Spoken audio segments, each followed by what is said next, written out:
Hi, David Mould here. Why did I travel to Iran at a time when US warships and bombers were just off the coast of Iran and when war seemed almost inevitable?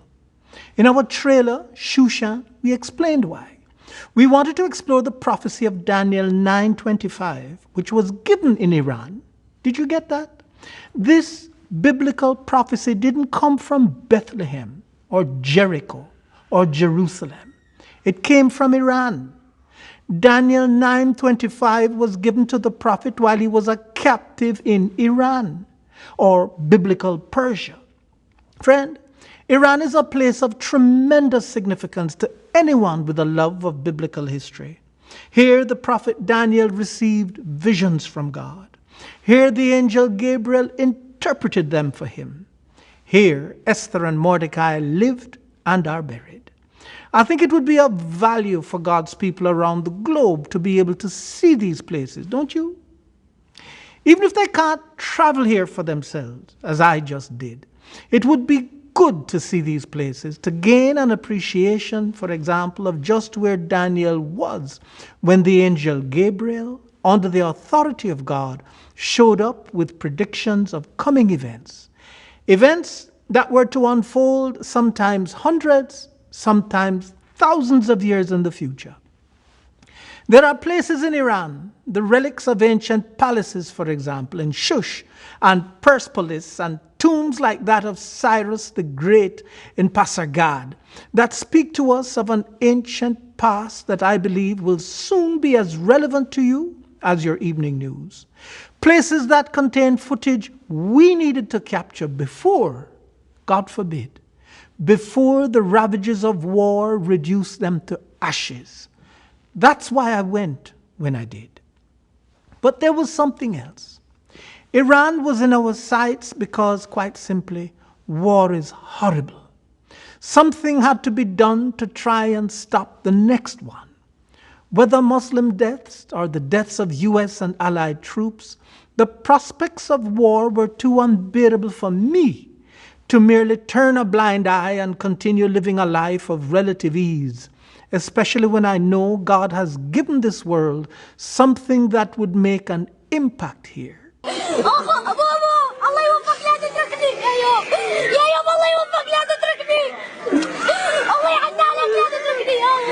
This child could easily have been from any of the warring countries in the Middle East, Syria, Afghanistan, or even Yemen.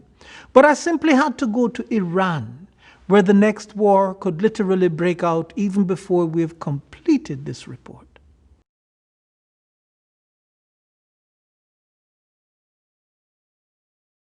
In retrospect, I'm so glad I went. To begin with, from Tehran to Shiraz, Shiraz to Awaz, Awaz to Mashhad, and from Mashhad to Hamadan, I found the Iranian people incredibly friendly, anxious to display their hospitality and show off their homeland. Contrary to what I was led to expect, not everybody was reticent to have their picture taken or to speak on camera. I don't think there's anybody we asked if we could take a picture with them, or whom we asked to say something on camera, who said no. In fact, some were asking us if they could take pictures with us. But let me show you what I mean about their willingness to take pictures with us. Let's begin with Awaz. I and our Iranian team of 2 had just landed. We hadn't even gone to our hotel, but stopped on the street to buy falafel. Look at him. The man making the falafel seems quite comfortable on camera, doesn't he? So do these 3 ladies. This wasn't an isolated instance either. I'd get the shock of my life a day or 2 later from another group of women. Though officially illegal, but widely ignored, these we saw openly smoking their pipe. It's called a gelyun, outside the tomb of Omar Khayyam in Nishapur. Once they heard I was Jamaican, one pounced on the unfortunate stereotype and made some rather humorous remarks about Jamaican marijuana that suggested I should automatically have known something about the plant. But that's not our focus today. I think you get the point. These were not closed-minded women, but women who were quite liberal in their thinking. And by the way, lest you misinterpret what's being said here, I'm not condoning smoking marijuana at all.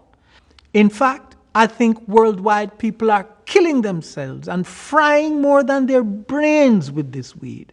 But this encounter at Nishapur did lead me to question, was this really Iran? I didn't even know women smoked in Iran. One member of the group was bold, very bold, and had this to say. All of the Iranians, women and men, just fight for our freedom. I put my scarf and I smoke, we drink, we laugh, we dance in the street, and we don't care. Just fight for our freedom. But it wasn't just a willingness to speak to me. It was their openness and kindness too that made me feel so welcome. From the lady at the bazaar in Shiraz who gave me a bracelet featuring King Darius, or this one sitting on the steps at the same bazaar close to her husband who didn't mind her being photographed with me. From these to these women outside Hayam's tomb, or the poet a few steps away from the women, here in this bookshop, that poet and artist who burst forth with a song for me, they were also very, very warm and engaging. As a result of this, the prospects of war have become very personal to me now. Why? Because it envelops them all. I now have friends in Iran. And, lest we forget, contrary to what the national anthem suggests, bombs don't just burst in air. They fall to the ground and most times kill people. It's against this backdrop of possible war with the United States that the incredible friendliness I encountered in Iran must be measured. That friendliness began in Tehran, where I landed. Within hours of arriving in Iran, and a good night's sleep at a safe, clean hotel, we were headed to another airport to catch a flight to Shiraz, but not before stopping at a local diner for a breakfast of lentils and love. The owner didn't have to be asked if we could take his picture. He stepped outside and was ready to have his picture taken with me. Beside his diner was this bakery, no doubt from which his little eatery got its bread. Our photographer didn't hesitate. He just seemed to waltz right into the bakery and started taking pictures. At one point I thought I was going to end up in the kitchen too, but felt that would have been too intrusive and stayed just outside where the customers stayed. The pictures we were getting were fine just the way they were. I didn't have to invade their space to get any picture taken with them. Oddly enough, I'd seen similar scenes from an Anthony Bourdain show on CNN barely a week or two before leaving for Iran.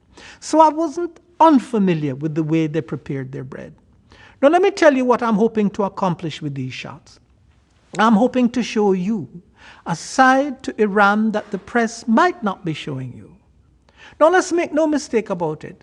You're not going to see everywhere we went or everything we shot in today's telecast. Most of the shots from the palaces and tombs needed for our full production, that's Cyrus the Great and the prophecy of Daniel 9:25, we're holding back. What we will continue to show you, though, are shots of some of the people with whom we interacted. People, as I said, who made us feel right at home, wherever we were while in Iran. Take this fruit shop in Mashhad, for example. Here the owner joyously responded with a plate full of washed fruit when it was explained to him by one of our guides that I was a visitor to their country. All of a sudden I became his guest too. Close to the border with Afghanistan, all he knew about Jamaica was that we have some of the fastest sprinters on the planet. Enthused, he and his staff just kept on giving, kept on smiling, kept on making me feel like a king. While at that shop, I ate melon and cherries and took back to the hotel 2 delicious mangoes from Pakistan. I ate them, skin and all. Was this the country that was supposedly one step away from war? Honestly, it didn't seem that way to me. God knows I'd come to Iran to work, to travel to 5 specific cities, and while there to take pictures for our book and capture film for our telecast.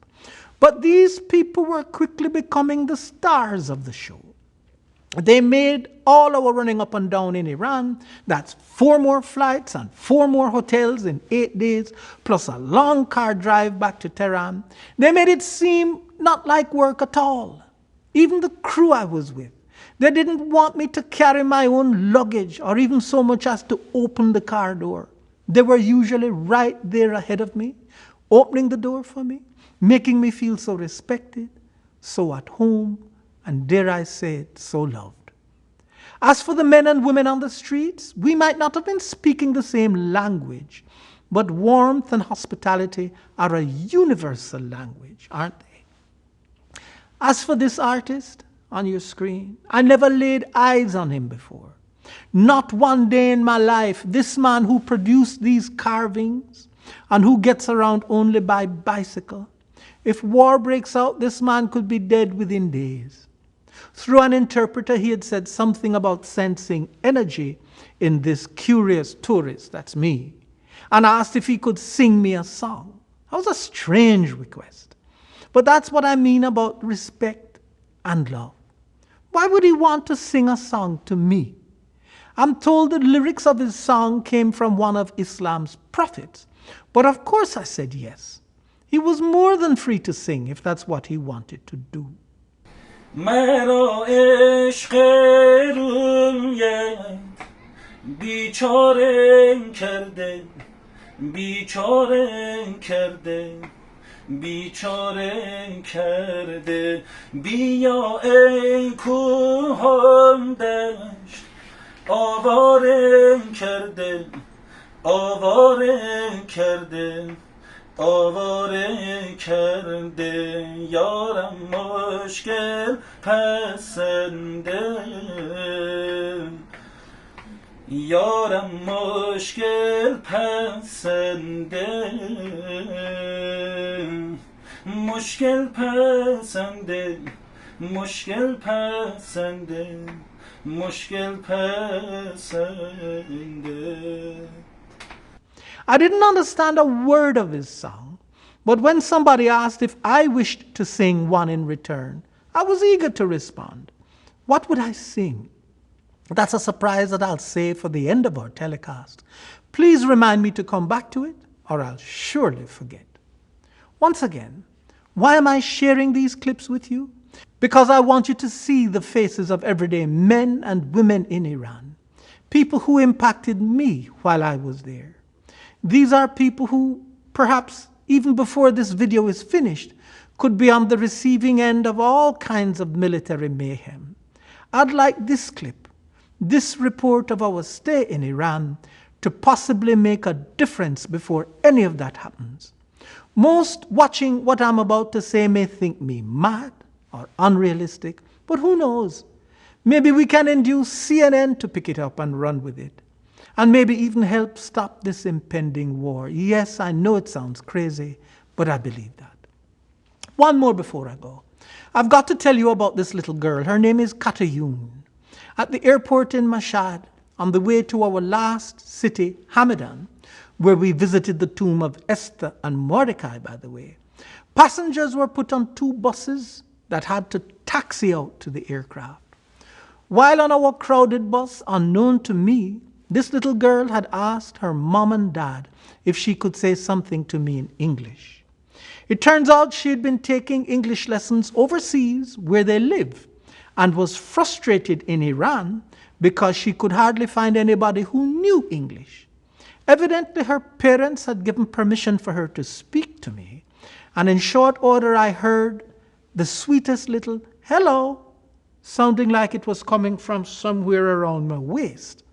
This little girl, blushing and beaming at the same time, had overheard me speaking to our guides in English and opted to chime in. Later on the flight, as you can see here, I'd snap a few pictures with her and her family before we disembarked. Now, here's what I mean by friendly. Do you know that that family whom we had just met invited us to have dinner with them that night? Perfect strangers, yet we were being invited to eat out with them. Now, that didn't happen, I should tell you. It turns out that night they were bombarded by relatives who were excited to see them home after 3 years. These relatives simply wouldn't let them get away. But sure enough, they were at our hotel in the morning, which is where these clips and shots were taken. One scene particularly tugged at my heart. Remember now, I'm in Iran, where, from what I've read on the internet, from what I've read everywhere, strict rules of propriety prevail, and where some ladies cover themselves from head to toe. While I was standing by Katayun, hands by my sides, her father reached over to me, he was to my right, gently took my right hand and placed it on Katayun's shoulder. Maybe sensing that I was unsure about the rules of familiarity in his country, he was actually allowing me to touch his daughter and to show affection to her. In that moment, I knew everything I'd been experiencing in Iran had been no mirage. These people weren't pretending. They were loving beyond words. Was I, a Christian, being outloved by Muslims? One Iranian to whom I spoke here in the United States corrected me. His take was this: the Iranian people were hospitable before Islam came to Persia. And that hospitality goes way back to Cyrus, that's Cyrus the Great, who was a very benevolent man and who was anointed by God. What he was saying is that Cyrus, as inscribed on the Cyrus cylinder, housed now in the British Museum, Cyrus passed on to the Persians or Iranians the tradition of being fair and kind and hospitable to all people. Was it not he who issued the decree to release the Jews who'd been held captive by the Babylonians? An interesting take, that tidbit about Cyrus being anointed by the God of the Jews is found in Isaiah 45 and verse 1, which reads, "Thus saith the Lord to his anointed, to Cyrus, whose right hand I have holden, to subdue nations before him." Cyrus, King Cyrus of Persia, Cyrus the Great, anointed by God. 9 days in this country, and not only did I have new friends, God knows, based on what I'm about to show you, I had a brand new perspective about Islam too. Friend, God was doing something to me and for me. I'd come to Iran for one purpose, to capture video and photographs, but evidently God had something even more basic that he wanted to show me. The love of that family was one of them, but there was more.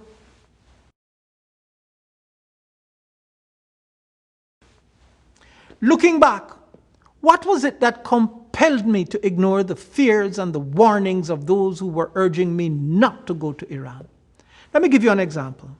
Months ago, one pastor in Jamaica, when he heard I'd hoped to come to Iran, actually asked me if I planned on being a martyr.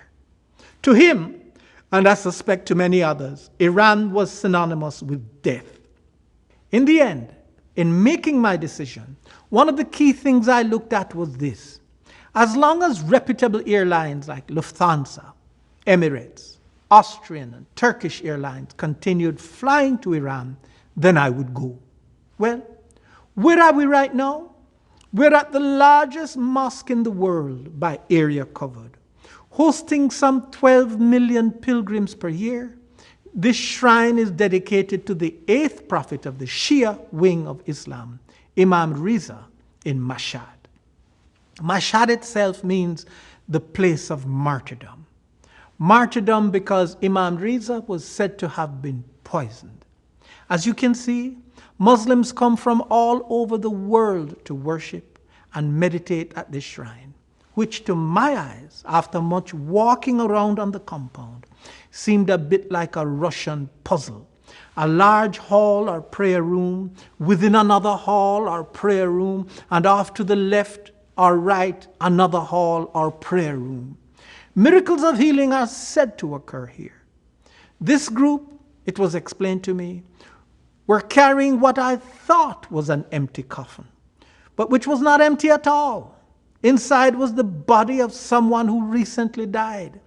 Here in this shrine, they offer prayers for him before burying him. It's a scene you can see being repeated over in this group too. At any rate, while I might not understand the speech of these people, I can tell you I believe I understand a bit of their motivation. For one, they cry real tears. I've seen them.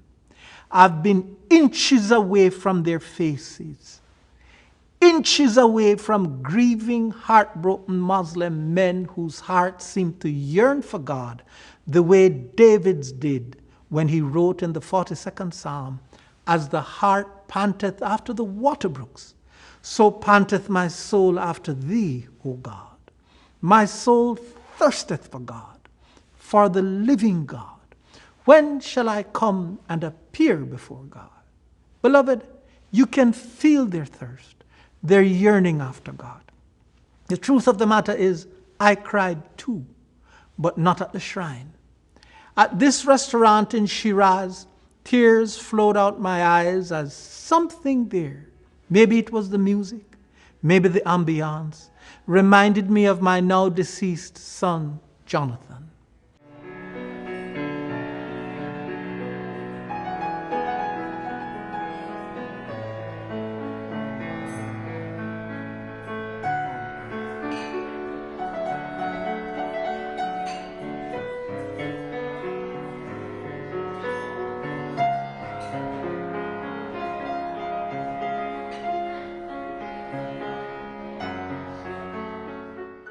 Those tears had been bottled up inside me since May 29th, 2016, the day Jonathan died.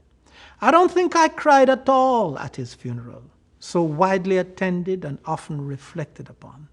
But for some reason, as I sat in that restaurant in Shiraz, I remembered traveling to Israel with Jonathan on New Year's Eve 2011.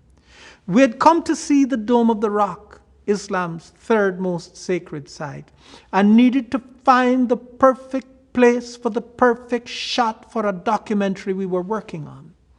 While in Jerusalem, we had traveled to the nearby Western Wall, washed our hands, put on our obligatory yarmulkes, and mingled with the crowd, stepping down to the wall itself, stuffed now, and perhaps, as always, with written prayers.